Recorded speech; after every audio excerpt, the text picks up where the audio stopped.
Hey guys, thank you for keep watching the show. Thank you for liking and subscribing. Right now we're at 907 subscribers. Like I told you guys by the beginning of the year, I want to be at 1,000. So keep subscribing, keep beating comments up, keep liking everything. We love it, guys. All right, guys, we got a real special guest today. Okay, taking it back to my childhood. This guy right here is a true brother, true father figure. I just found out 3 years ago he just got inducted to the University of Christian Football Hall of Fame in Jacksonville, Florida. In 94 through 96, he was a running back at Eastern Oregon University. From 97 to 2004, he coached at Mandarin High, where I attended, where we won a shitload of games. He brought 34 kids into college with scholarship. I wasn't one of them, including NFL players Tony Carter and Marcus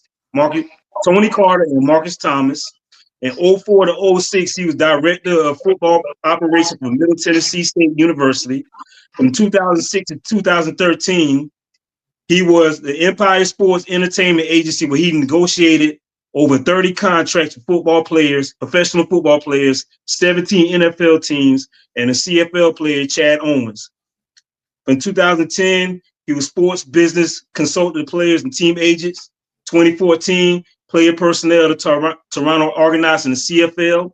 And he was also the player personnel director, recruiting coordinator for the FXFL, Fall Experiment Football League. Ladies and gentlemen, long story short, this man knows a lot of football. It's my honor and my pleasure to introduce my former head football coach at Mandarin High School in Jacksonville, Florida, former NFL agent, father, brother, loving man, caring man, big brother to me, father figure to me, Coach Bruno. What's up, Coach? What's going on, man? Good to see you. First time. What's up, man? Let me start with a rule I taught you and the rest of the team. Let me take my glasses off, headphones off, turn my head around inside. All right. Now we'll go from Good to see you, man. Good to see you, man. Thank you for coming on today, man. How's life treating you, man? Well, I'll tell you, it's great, man. I'm, after the tragedy my son and I went through a couple of years ago with losing his mom and the hurricane, everything got, Fort Myers, we really bounced back. God's been good. He's in college now at the straight A's, and I got a job over in Europe. I'm the head football coach of the national team of the Prague Lions, and I'm the assistant coach on the professional team, the European League of Football, the Prague Lions. It's a really good league. Great players. We had 6 Americans, on each team out there, and we're just looking at being ambassadors to our sport. It's the fastest growing sport in Europe right now, just like soccer is here. So we're over there, building our sport over there. So let me ask you this. I know you was a big time running back at Eastern Oregon, man. Why do you choose coaching instead of NFL? Maybe the NFL didn't choose you. That's why you went into coaching. What made you go that route? Well, I got cut by 3 teams in 2 years, and they'll do it for you. I was in and out of camps with the 49ers and then Giants, and came down. I got to work out with the Jaguars, and my agent kept telling me that I only plan on playing professional football. And they didn't have the UFC then, so that was my option. So I just happened to be that my running backs coach in college. When my 1 year when I was out there in Oregon was Craig Howard, who was at Mandarin High School, and he said he invited me to come out, and he found me in a training camp. He came over and says, "Hey man," he goes, "Why don't you come out with my running backs if it doesn't work out and stay in shape?" Because he heard I got cut and I was going to go play for the Jacksonville Sharks. And I said, "Yeah, I'd love to. I had no intentions of ever coaching football or teaching or anything. That's just kind of the path that God put me on." And I went out there for 1 day, and I said, "Man, you can get paid for this. This is great." Because the kids were so receptive, and I love Coach Howard and just the whole family atmosphere at Mandarin. I was 25 years old or 26, I think, at that time, and just stayed. And then the next year, at 27, I'm the head coach. And that's cool. It's crazy how God works. I had no intentions. It's just as a path that was put in.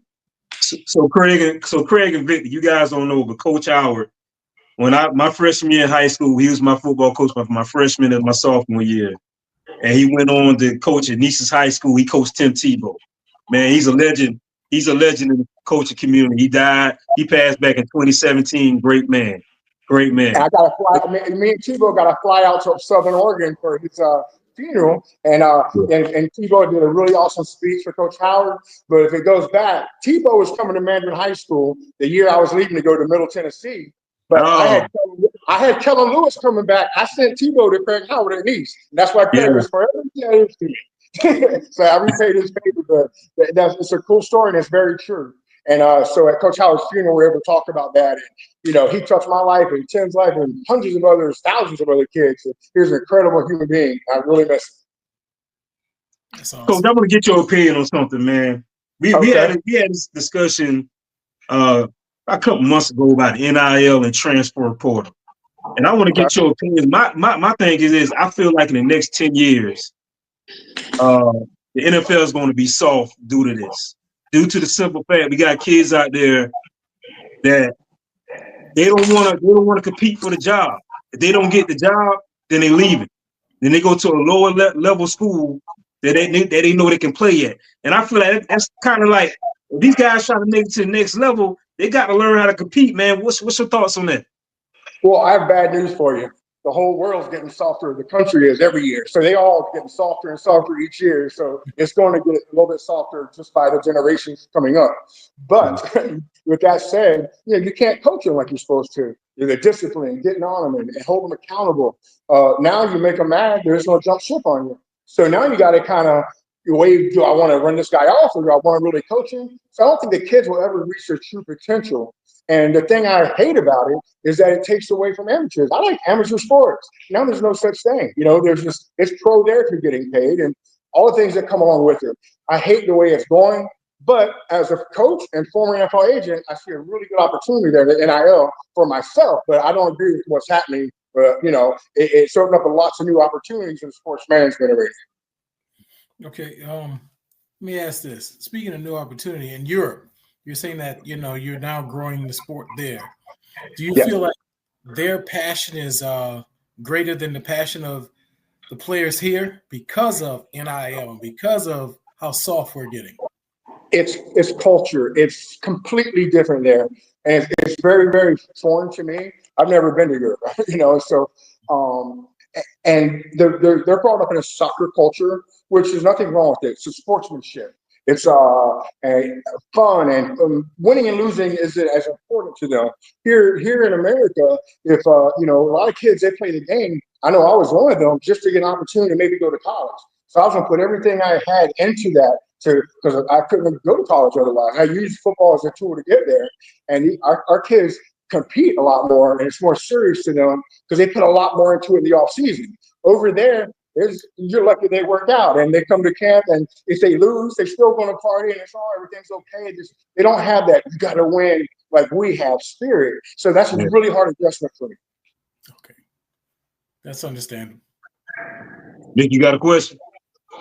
Well, I guess I'll ask this question. So no, I know we're talking about NFL transfer portal, but it's getting towards the end of the the college football season, and it's coming to that time of the year where people start talking about the NFL Combine. As someone who's a coach and agent, is the NFL Combine kind of useless today with kids being on television and social media? You can get 3-4 years of game film on a guy, and is it useful at any point?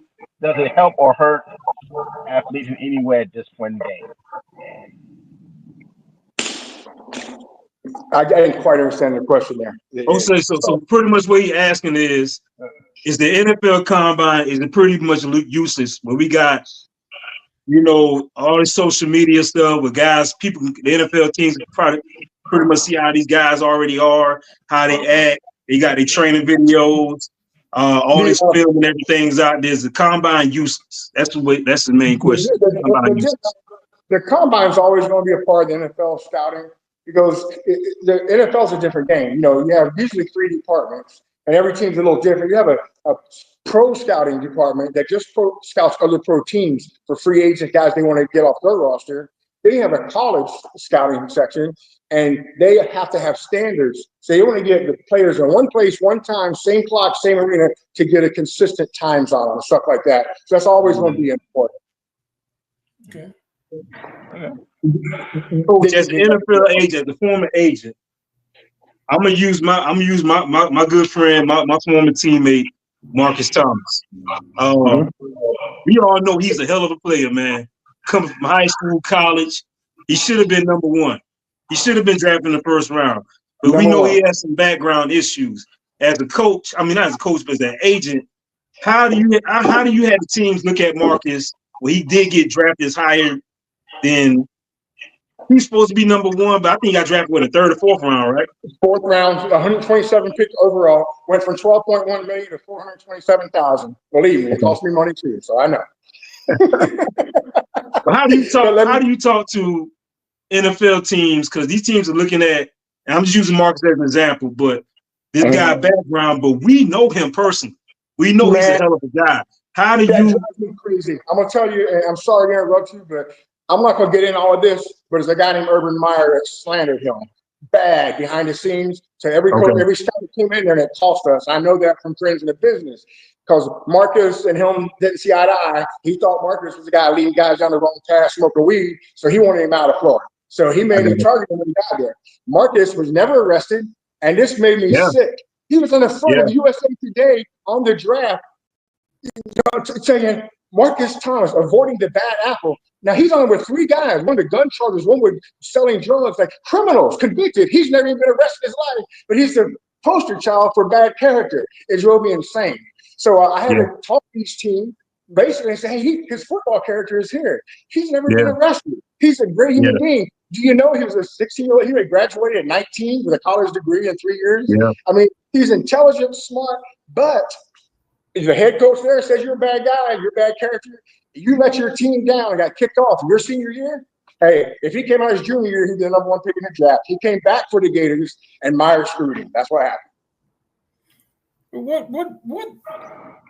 What gives a coach a right to screw someone in that sense? You know, he's a bull. What's Swamp King? You'll see how he is. He's if he picks you out as being the bad, not his guy, then he's gonna run you out making his was a victim of that, unfortunately, in my opinion. But then at that point, it's not about the game or the team, it's about the coach. It's all about you.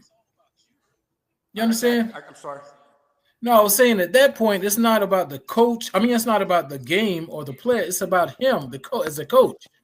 Why should the coach be greater than his players in that sense? And that's why the NIL, I guess the NIL is the way it is right now, because some players do feel like the coach feels like he's the biggest of all.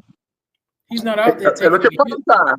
Prime time is. NIL is making it like that. So, I mean, he's doing a great in Colorado. The marketing, it's a whole side of the game that personally I can't stand. But as a football coach, but as a former NFL agent market, I can see a lot of opportunity. But to me, I like traditional amateur football and then professional football. I'm an old school football guy. I don't like what's going on at all. It's just, but that's where it's going, and they ain't gonna stop it. With that being said, what do you think about Belichick going to North Carolina? Well, I think they're a pro team, basically. Might as well go to now they have to treat those guys like pros. They're no longer. He's not going to a college amateur. It's a different ball game now, and it's the Wild West. So it's going to be interesting to see what happens. I think that man's going to win wherever he goes. Yeah, but he's notorious for not paying players much. I mean, well, not him per se, but owners. But he was one of those ones that. He got the guys in for championships. Not about the money. It's not about you. You're not going to come to this team and make millions and millions and millions of dollars. Right. He's going to have somebody. That's not going to be his problem. He's going to have somebody hired there to make sure they get that money. He'll have to deal with it. They're going to get their money like everybody else. He's got somebody in charge of that. He's going to coach football, and he's going to run it like he runs it everywhere he's been. He's going to win. Right. Coach, what is it about the NFL politics that you don't too much care for? I think it's too much right now. It changes since, I've been in high school and college. What's the biggest thing that your biggest thing you don't care about the NFL politics? I've seen all sides of it. See, each single team is a different entity. One team is a first-class organization, and another team, I've dealt with all 32 teams as an agent, getting players signed, doing this. So I can kind of tell the which teams handle it first class, which ones doesn't. I'm not going to say it here on this platform, but it all depends on organization. It's a little bit different. Some of them treat the players great. Some of them treat them like a number, and it depends on the organization. It varies from each team. Yeah, I'm gonna answer that question for you. Dallas is one of the best organizations. All right, man.